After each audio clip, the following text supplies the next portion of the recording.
So today our postures that we will be going over are Warrior One and Pyramid posture. So Warrior One starts in mountain and involves just a simple step back. And Pyramid posture has the exact same foot and leg alignment, except for you straighten your front leg and add a forward bend.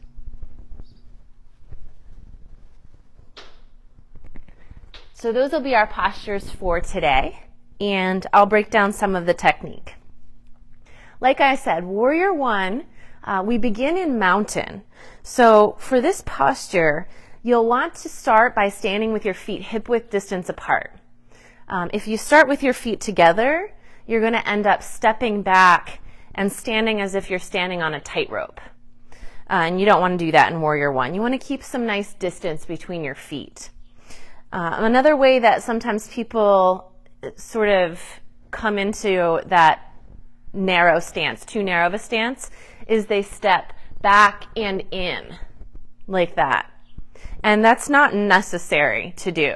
So for the most stability, just come to your joint stacked, hips over knees over ankles position, just like we went over with mountain posture. And then just add a little springiness to your feet or to your knees and step straight back with one foot. So you can see I've got some space between my 2 feet as if I'm standing on train tracks rather than standing on a tightrope. Another thing to notice is the foot orientation. The front foot is pointing forward in this posture, and the back foot is pointing at a 45-degree angle, give or take. All of these instructions that I give are sort of estimates, but you want to help your body feel comfortable in the posture. So feel free to experiment and explore what feels good for you. A lot of people think that Warrior One is to be done with your foot angled all the way out, pointing towards the side of your mat, and that is not the way that we teach the posture. That involves a lot of really twisting around the pelvis and the lower back, and it can irritate the knee and the sacroiliac joints. So once again, keep some space from side to side and let your back foot point towards the front corner of your mat rather than the side. So I'll show that from this direction. We start in mountain. You can even bring your hands to that heart center position in front of your chest. Find a little bit of spring in your knees for balance, and then just step one foot straight back. And there you are, you're in your Warrior One position. The back foot is facing the front corner of your mat, not all the way out to the side. That's going to come up later in Warrior Two. Your front foot is facing forward. And then let's take a look at the legs. The front knee is really bent. And in fact, the deeper I bend this knee, while making sure it doesn't go past the toes and the ankle, the more strength I'm going to build in this front leg. The back leg is strong and straight. And this allows me to receive a stretch in my hip flexors and to really get solid and grounded in the back foot.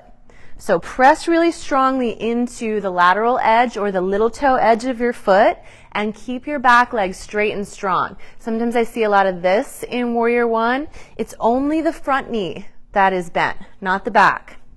So here it is, and you can do Warrior One with your hands in front of your chest or bring them up and overhead, just like this. And there's other fun options you can do as well that I'll show during the flow section, but those are your main orientations that you'd be in for Warrior One traditionally. For pyramid posture, the good news is we've already built the foundation. All that changes is that we straighten the front leg. Now we're not straightening it so much that we start to hyperextend. I call that your leg eating your kneecap. You want to keep your quadriceps engaged so that this leg stays really strong. And if, in fact, you've got some tightness in the back of the leg, in the hamstrings, it's okay to do pyramid posture with a little softness in the knee. So it kind of looks like your warrior one leg meets a straight leg. I personally love to use blocks for pyramid, so I'll show it with them. I take one block and place it on either side of the front foot for this posture. And again, I'm starting with my feet hip width distance apart in mountain, stepping back to warrior one, and then I'm straightening my front leg. You can hinge forward right from here or add an arm reach up and overhead, and then hinge forward.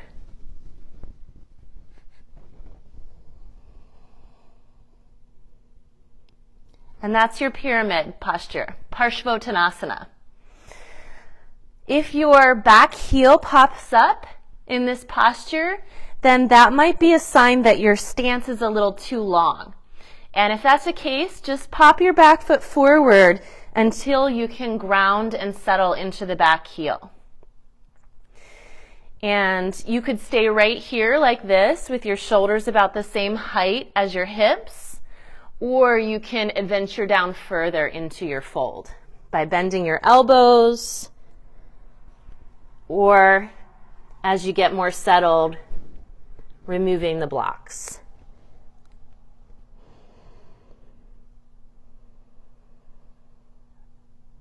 So stay here for a few breaths.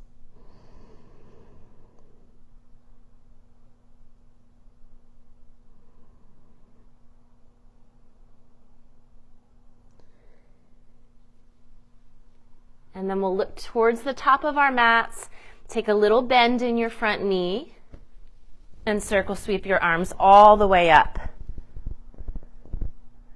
Coming back to your warrior one position. This is Virabhadrasana in Sanskrit. Virabhadrasana Eka. Then we'll bring our hands to the front of the chest and step forward, returning to mountain posture, Tadasana, with your feet hip width apart. Step back with the opposite foot into your warrior one position. Take a few breaths here.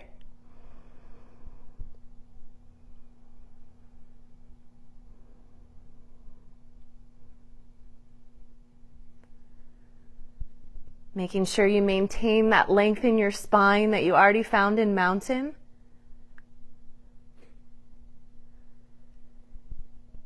And lots of length in your back leg. We'll reach up, circle sweeping at the shoulders, and lengthen the front leg.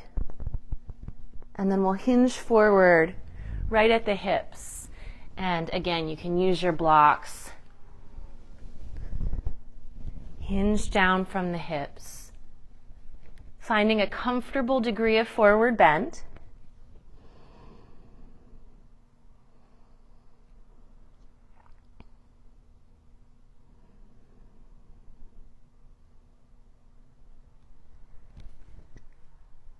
Maybe trying a lower block setting or bringing your hands all the way to the floor.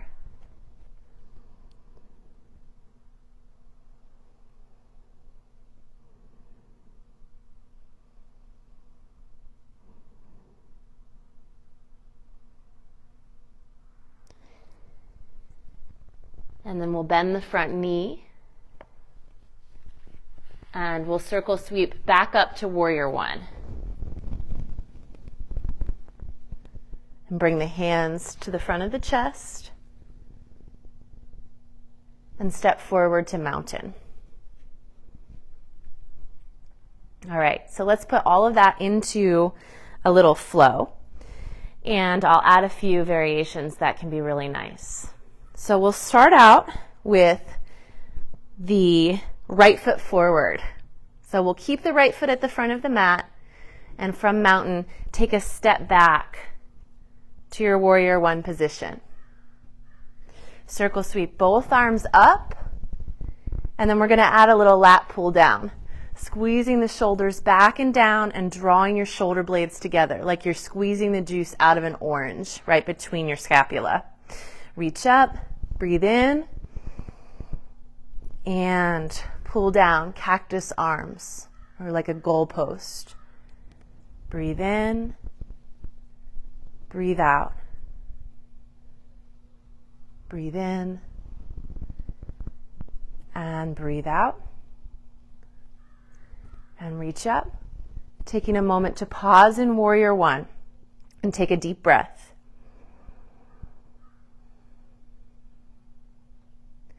Then we're going to go into a little humble warrior flow.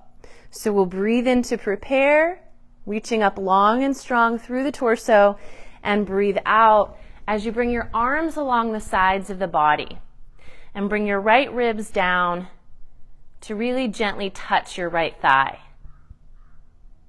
Breathe in to reach up, and then hinge from your hips to lower down. And notice that my palms are facing the floor here, and that helps me to roll my shoulders back into external rotation. If I go this way, the shoulders round forward. We'll breathe in, and breathe out. And we'll do that one more time.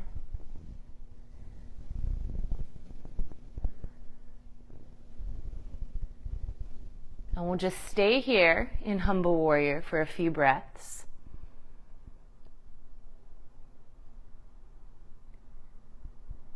And then we're all set up for our pyramid posture. So we'll bring our hands to the ground or to the blocks and just start to straighten the front leg. Add a nice forward bend here, releasing the head and neck down. So your gaze point will be towards your own back leg.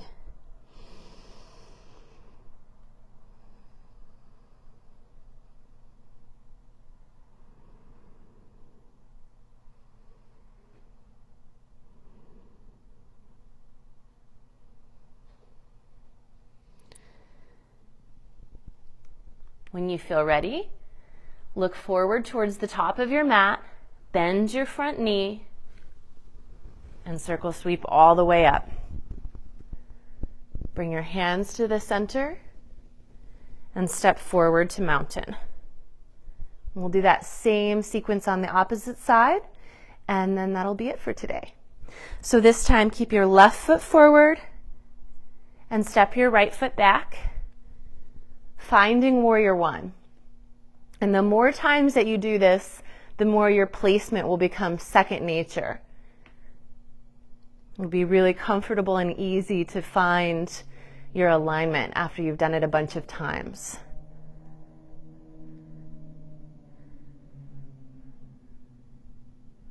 We'll circle sweep the arms all the way up.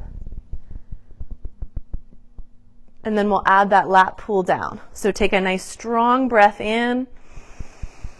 And then we'll bend the elbows down to that goalpost position. Breathe in. And breathe out. Moving for 2 more at your own breath rhythm.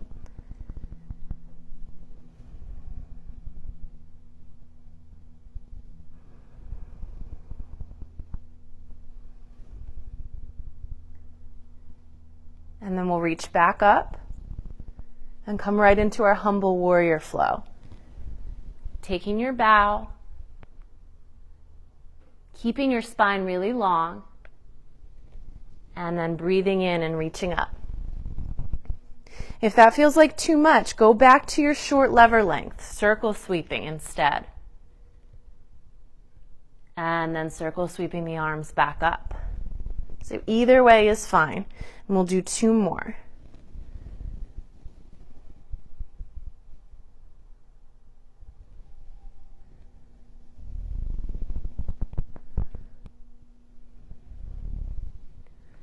Hold in your Humble Warrior, feeling all of that strength and endurance that you're building in the front leg. And this time, instead of going right from here to pyramid posture, we'll come back up, take a moment in Warrior One, and then straighten our front legs and hinge down. Getting right into pyramid from there.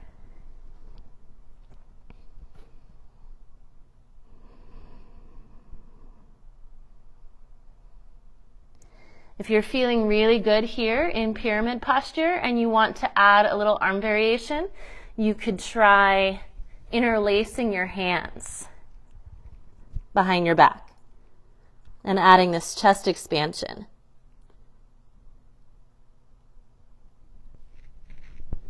So that's an option you have too.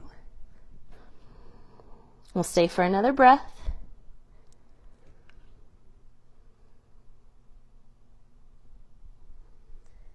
And then look forward and bend your front knee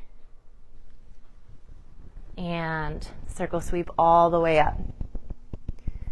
Bringing your hands back to center, taking a breath here in Warrior One.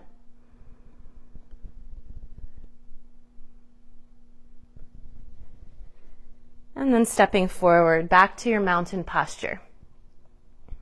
Taking a moment to notice the effects of even that short standing practice.